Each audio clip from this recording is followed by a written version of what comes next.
अध्यक्ष महोदय, हे सार्वभौम सभागृह आहे आणि या सार्वभौम सभागृहामध्ये आपण सर्व सदस्य जे काही बोलतो त्याचं रेकॉर्ड तयार होतं आणि तो एक इतिहासाचा भाग येतो। नंतर आलेले अनेक आमदार हे प्रोसिडिंग स्वतः लायब्ररीत बसून तपासत असतात।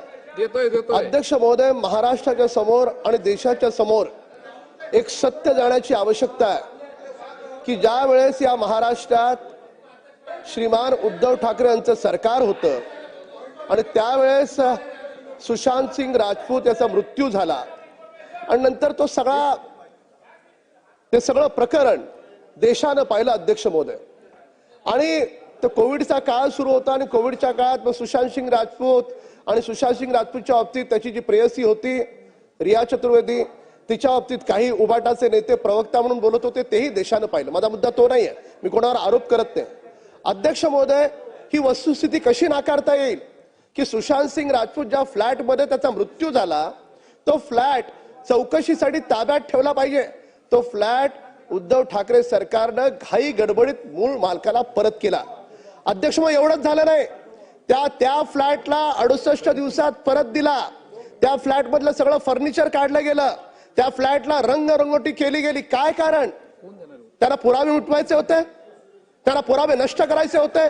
एका बाजूला सुशांत सिंग राजपूतचा फ्लॅट उद्धव ठाकरे सरकार रंगरंगोटी करतं, फर्निचर हटवतं, तो फ्लॅट मूळ मालकाला परत देतं आणि दुसऱ्या ठिकाणी अध्यक्ष महोदय ती रिया चक्रवर्ती आहे, तिचे प्रवक्ते उबाटाचे नेते, तिचे प्रवक्ते शरद पवार गटाचे नेते होत असतील, त्याचा अर्थ काय लावायचा अध्यक्ष महोदय? सीबीआयनं या प्रकरणाला हे प्रकरण पहिल्या दिवसापासून ज्यांच्या मनामध्ये खोट नव्हती तर प्रकरण सीबीआयला का नाही दिलं? बिहारचे पोलीस चौकशीसाठी येतात, यांनी का त्या पोलिसांना अडवलं? पोलिसांना चौकशी करू दिले नाही, यांच्या मनामध्ये काय संशय होता अध्यक्ष महोदय? आता मी असं काय चुकीचं बोललो की या सगळ्या सदस्यांच्या मनाला मिरची लागली? अध्यक्ष महोदय, रेकॉर्डवर चुकीचे येता कामा नये। सीबीआयला या उद्धव ठाकरे सरकारनं सुशांत सिंग राजपूत प्रकरण केव्हा दिलं? त्यावेळेस दिलं ज्या वेळेस त्यांनी पुरावे नष्ट केले, बिहारच्या पोलिसांना चौकशी करू दिली नाही। माझी सरकारला विनंती आहे, दिशा सालियन प्रकरणात एसआयटीची केस एसआयटी ओपन आहे। दिशा सालियन प्रकरणात चौकशी होत असताना पुन्हा एकदा माननीय मंत्री महोदय, माझी अध्यक्षांच्या मार्फत तुम्हाला विनंती आहे, सुशांत सिंग राजपूतचा मृत्यू, रिया चक्रवर्तीचा रोल आणि पुरावे नष्ट करण्यामध्ये उद्धव ठाकरे सरकारचा काय कार्यभाग होता, या दोन्ही गोष्टी अध्यक्ष महोदय या नवीन एसआयटीच्या प्रकरणात त्याची चौकशी झाली पाहिजे। आणि हे अध्यक्ष महोदय मी काय चुकीचं बोलतोय का? बिहारच्या पोलिसांना अडवलं कोणी? उद्धव ठाकरे सरकारने। त्या सुशांत सिंग राजपूतच्या घराला रंग कुणी लावला? उद्धव ठाकरे सरकारने। त्याचं फर्निचर कुणी काढलं? उद्धव ठाकरे सरकारने। का काढलं? पुरावे नष्ट करायचे होते म्हणून काढलं। अध्यक्ष महोदय, विषय गंभीर आहे। एसआयटीनं जी एसआयटी दिशा सालियनची चौकशी करते, त्या मृत्यूची चौकशी करते नाही अध्यक्ष महोदय, त्या एसआयटीनं सुशांत सिंग राजपूत, रिया चक्रवर्ती आणि उद्धव ठाकरे सरकारनं पुरावे नष्ट केले का याची चौकशी केली पाहिजे एसआयटी मार्फत, ही माझी मागणी अध्यक्ष महोदय। आणि सीबीआय कडे 68 दिवस हा तपास का दिला नाही याची चौकशी उद्धव ठाकरे सरकारची झाली पाहिजे अध्यक्ष महोदय।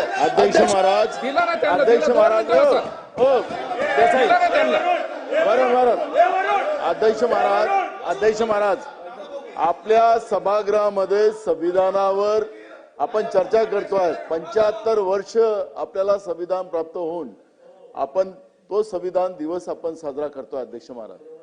अध्यक्ष महाराज आपल्या काही प्रथा परंपरा आणि नियम आहेत, सर्व सदस्यांनी बसून घ्या।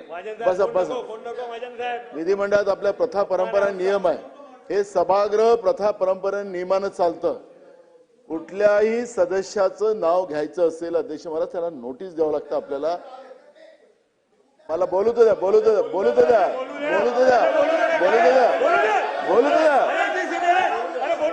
हे काय मनमानी? अध्यक्ष महाराज अशी मनमानी नाही चालणार, अशी मनमानी नाही चालणार अध्यक्ष महाराज, अशी मनमानी नाही चालणार। असं मनमानी चालवायचं असेल तर तुम्हाला सभागृह चालवा। काय चाललंय तुमचं?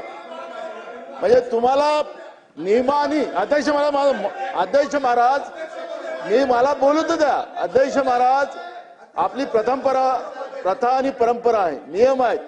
अध्यक्ष महाराज, माझा स्पेसिफिक मुद्दा या ठिकाणी माझा पॉइंट ऑफ प्रोसिजरवर आहे. अध्यक्ष महाराज, की या ठिकाणी ज्या पद्धतीनं मगाशी एका सन्माननीय सदस्यांनी तोच विषय उपस्थित केला, मंत्री उभे झालेत. अध्यक्ष महाराज, 5 वर्षाच्या पहिलेची घटना, आज त्याचे वडील आज वडील त्याचे पोलीस मुख्यालयामध्ये जातात. अध्यक्ष महाराज, 5 वर्ष मला बोलू द्या. आता मला बोलू द्या. सन्माननीय अध्यक्ष महाराज, नाही मंत्री महोदय बोलताय. याच्या बाबतीत या संदर्भामध्ये सरकारची भूमिका मंत्री महोदय बोलताय. एक या तुम्हाला खरं ऐकून घ्यायचं नाही. तुम्हाला खरं ऐकून घ्यायचं नाही. सन्माननीय अध्यक्ष महाराज, जरी सन्माननीय विरोधी पक्षांनी सभात्याग केला असेल, त्यांना वस्तुस्थिती ऐकून घ्यायची कदाचित नसेल म्हणून ते सभागृहातनं त्यांनी सभात्याग केला. या संदर्भामध्ये मगाशी देखील मी सरकारची भूमिका स्पष्ट केली. सन्माननीय सदस्य गायकवाड साहेब बोलत होते, सन्माननीय सदस्य राम कदम साहेब बोलतायत. राज्य सरकारनं हेच सांगितलं की कदम साहेब, त्यांचं होऊ द्या.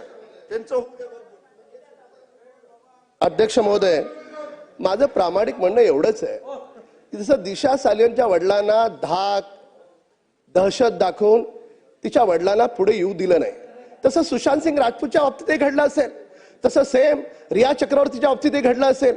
आणि काय कारण होतं की उद्धव ठाकरे सरकार त्या बिहारच्या पोलिसांना चौकशीपासून परावृत्त करत होतं, चौकशी करू देत नव्हतं. आणि अध्यक्ष महोदय, त्या सुशांत सिंग राजपूतच्या घरातलं फर्निचर काढून दिलं, घराला पेंट लावला, ज्या पद्धतीने पुरावे नष्ट केले, हे कसलं होतं काय? अध्यक्ष महोदय, मला एक फक्त या ठिकाणी निदर्शनात आणून द्यायचंय, त्यावेळेचा सगळा कालखंड काढा. दररोज उबाटाचे नेते त्या रिया चक्रवर्तीच्या प्रवक्त्यासारखं बोलत होते. त्यामुळे माझी आपल्या माध्यमातून सरकारला विनंती आहे की दिशा सालियनची SIT मार्फत चौकशी होते त्या प्रकरणाची. सरकारनं पुन्हा एकदा, उद्धव ठाकरे सरकारनं पुरावे नष्ट केले का सुशांत सिंग राजपूतचे?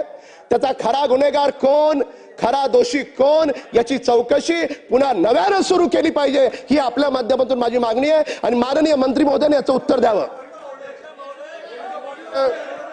सन्माननीय अध्यक्ष महोदय, या सन्माननीय अध्यक्ष महोदय, या प्रश्नाचं उत्तर मी मगाशी दिलेलं आहे. मगाशी सन्माननीय सदस्य संजय गायकवाड साहेबांनी दिशा सालियनच्या मृत्यू प्रकरणामध्ये तिच्या वडिलांनी काल मुंबई पोलीस आयुक्तांकडे जाऊन जे काही त्यांचं म्हणणं दिलेलं आहे, जो काही जबाब दिलेला आहे, जे काही त्यांना म्हणायचं होतं ते म्हटलेले आहेत, ते सगळं रेकॉर्डवर घेतलं जाईल हे मी सांगितलेलं आहे. आता सन्माननीय राम कदम साहेब म्हणतात की दिशा सालियन केसचा आणि सुशांत सिंग राजपूत केसचा याच्यामध्ये संदर्भ आहे किंवा याच्यामध्ये संबंध आहे. तर या बाबतीत सुद्धा मी सन्मान्य राम कदम साहेबांना सांगू इच्छितो, कोणालाही पाठीशी घातलं जाणार नाही. हे सरकार जो कुणी कुठल्याही प्रकरणाशी, नानाभाऊंना म्हणजे 5 वर्षापूर्वीचं असं काही नाही, 5 वर्षापूर्वी एखादी गोष्ट पुढे आली नसेल ती आज पुढे आली असेल म्हणून काही ती 5 वर्षापूर्वी दडून राहिली तशी दडून ठेवण्यात अर्थ नाही. मी कोणाची बाजू घेऊन बोलतोय असं नाही. त्या बिचाऱ्या मुलीचे ते वडील आहेत. शेवटी आपली मुलगी गेल्याचं दुःख प्रत्येक मातापित्याला असतं. त्या भावनेतनं ते वडील एक आपल्या मुलीसाठी एक मिनिट आपल्या मुलीसाठी ते बिचारे न्याय मागतायत. त्यामुळे त्यांना जे काय म्हणायचं असेल ते त्यांचं ऐकून घेतलं जाईल, रेकॉर्डवर घेतलं जाईल. आणि ज्या काही यंत्रणा या दोन्ही प्रकरणांचा तपास करतायत त्या यंत्रणांच्या समोर ते निश्चितपणाने सगळ्या गोष्टी आणल्या जातील. अध्यक्ष महोदय, सन्माननीय सदस्य राम कदम यांनी प्रचंड ड्रामटायझेशन करून अनेक गोष्टी सांगितल्या. मुख्य ते गोष्ट सांगायलाच विसरले, रेकॉर्डवर चुकीच्या गोष्टी जायला नकोत. 3 वर्षापासून आता मंत्री महोदय म्हणाले की राज्य सरकार त्याची चौकशी करेल, पण राज्य सरकारच्या वरती केंद्र सरकार येतं. केंद्र सरकारकडे सीबीआय आहे. सीबीआयनी सुशांत सिंग राजपूत यांच्या मर्डरवर संपूर्णपणे गेले 3 वर्ष चौकशी केलेली आहे. 3 वर्ष चौकशी केल्याच्या नंतर 2 दिवसापूर्वी त्याचा क्लोजर रिपोर्ट सादर केला. त्यामध्ये त्यांचा सुसाईडच झाला असं आम्ही सगळ्या वर्तमानपत्रात वृत्तपत्रात वाचलेलं आहे. मग असं असताना सुद्धा आपण सीबीआयला अंडरमाइन करतोय का? म्हणजे केंद्र सरकारची जी आपल्या देशातली जी सगळ्यात मोठी क्राईम इन्व्हेस्टिगेशनची एजन्सी आहे त्याच्यावर राम कदम साहेब असतील किंवा अन्य सदस्य ज्यांनी आज म्हटलं किंवा स्वतः मंत्री महोदय असतील यांचा विश्वास नाहीये का? आणि त्यामुळे आपल्या सभागृहाच्या मार्फत सीबीआयला अंडरमाइन होऊ नये. सीबीआय जे मोदी सरकारच्या अंतर्गत येतं त्याच्यावर आपण कुठे प्रश्नचिन्ह निर्माण करू नये असा माझा पॉइंट ऑफ ऑर्डर आहे. आता दुसरा विषय वारंवार उद्धव ठाकरे सरकार हे असं करून आमच्या नेत्यांना जर बदनाम करण्यात येणार असेल आणि कुठेही काही चुकीचं असेल, सन्माननीय माझे सदस्य अध्यक्ष किशोर महोदय तुम्हाला विनंती आहे की ते काढून टाकण्यात यावं. सन्माननीय अध्यक्ष महोदय, सन्माननीय सदस्य वरुण सरदेसाई साहेबांनी सांगितलं की सुशांत सिंग राजपूत केसचा क्लोजर रिपोर्ट सीबीआयनं दिलेला आहे. मी आता काय उल्लेख केला आपण रेकॉर्ड काढून बघा. सन्माननीय सदस्य राम कदम साहेब काय म्हणतायत, दिशा सालियनच्या केसमध्ये तिच्या वडिलांनी पोलिसांकडे जी अधिकची माहिती दिली त्या माहितीचा संदर्भ त्या केसशी संबंधित आहे, त्यामुळे त्याचं इंटरलिंकिंग आहे का? मी एवढं स्पष्टपणे सांगण्याचं कारण की उद्धव ठाकरे सरकारमध्ये सुद्धा मी 2.5 वर्ष गृह विभागाचा राज्यमंत्री होतो, त्यामुळं थोडीशी मला उद्धव ठाकरे साहेब मुख्यमंत्री असताना संधी मिळाली आणि उद्धव ठाकरे साहेबांनी आम्हाला सांगितलं होतं त्यावेळी कोणावर अन्याय करायचा नाही, माता भगिनींवर तर बिलकुल अन्याय करायचा नाही. त्यामुळं आम्हाला ती शिकवण आजही आहे. त्याचा आधार घेऊन फक्त मी सांगतोय की या प्रकरणामध्ये सीबीआयला चॅलेंज करायचा राज्य सरकारचा बिलकुल विषय नाही. सीबीआयला की कुठं सीबीआयवर ओव्हररूल करायचा बिलकुल विषय नाही. ज्या गोष्टी समोर आलेल्या आहेत त्या गोष्टी मी मगाशी म्हटलं एक पिता म्हणून तिच्या वडिलांनी मांडलेल्या आहेत. कुणालाही 5 वर्षापूर्वीचं दुःख हे काय दुःख नसतं असं नाही. त्यामुळं त्या बिचाऱ्या वडिलांच्या भावना एक पिता म्हणून ज्या आहेत त्याचा जर संदर्भ येत असेल तर त्याच्यात ज्ञानी आम्ही नाही आहोत, त्याचे ज्ञानी त्या संबंधित यंत्रणांचे अधिकारी आहेत. ते बोललेत, ते आयुक्तामार्फत त्या यंत्रणे पुढे देणं आणि यंत्रणेचा चौकशी अहवाल आल्यावर तो या ठिकाणी गृह विभाग त्याच्यावर निर्णय घेईल. जर आपण काही केलंच नसेल तर चौकशीच करू नका, ते जुनच आहे ते आता घेऊच नका असं म्हणण्यात अर्थ नाही. दूध का दूध पाणी का पाणी हे या सगळ्या प्रकरणांमधलं बाहेर येईल आणि हे सरकार जाणीवपूर्वक कुणालाही अन्याय कुणावरही करणार नाही. जाणीवपूर्वक कुणालाही बदनाम करायचा प्रयत्न हे सरकार करणार नाही. त्यामुळे निश्चितपणे अध्यक्ष महाराज या सगळ्या चौकशीनंतर सत्य परिस्थिती बाहेर येईल.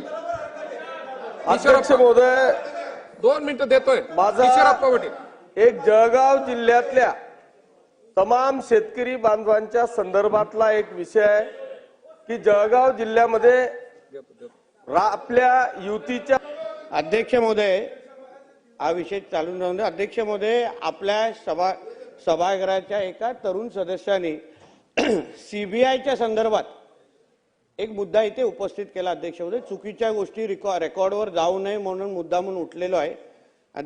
अध्यक्ष महोदय सुशांत सिंग राजपूतच्या संदर्भातला जो क्लोजर रिपोर्ट आहे तो सीबीआयनी कोर्टात दिलेला आहे. कोर्टाने अजूनपर्यंत एक्सेप्ट केलेला नाही. ह्याच्या अगोदरचे प्रेसिडेंट अध्यक्ष महोदय मुद्दामून आपल्याला सांगतो, आरुषी तलवार केसमध्ये अशाच सीबीआयचा रिपोर्ट क्लोजर रिपोर्ट दिलेला होता. कोर्टाने तो नाकारला आणि परत ती केस ओपन केली आणि नंतर मग शिक्षा पण झालेली आहे. म्हणून उगाच चुकीच्या गोष्टी सभागृहाच्या याच्यावर बोलूच नाही. थोड्या गोष्टी जरा संयम ठेवावा. क्लोजर रिपोर्ट आता फक्त दाखल केलेला आहे. आपल्यालाही माहिती आहे तेव्हाच्या सरकारने 72 दिवसाच्या नंतर सीबीआयला यायला दिलेलं एअरपोर्टवर थांबवण्याचे प्रकार तेव्हा झालेले. सीबीआय अधिकाऱ्यांना काय लपवत होते, कोणाला वाचवायला प्रयत्न करत होते हे आता येणाऱ्या टप्प्याटप्प्याने सगळं बाहेर येईल. पण नंतर मोदी साहेबांच्या सरकारने सीबीआयच्यावर आरोप करून हे सगळ्या गोष्टी अध्यक्ष महोदय अज्ञानी लोकांनी याच्यावर काही बोलू नये, थोडं थांबावं, शिकून घ्यावं आणि मग वेळ आल्यावर याबद्दल भाष्य करावं ना अध्यक्ष महोदय. म्हणून ह्या गोष्टी चुकीच्या गोष्टी पटलावर जाऊ नये म्हणून मुद्दामून इथे सन्माननीय बोललेलो आहे. सदस्य केळकर.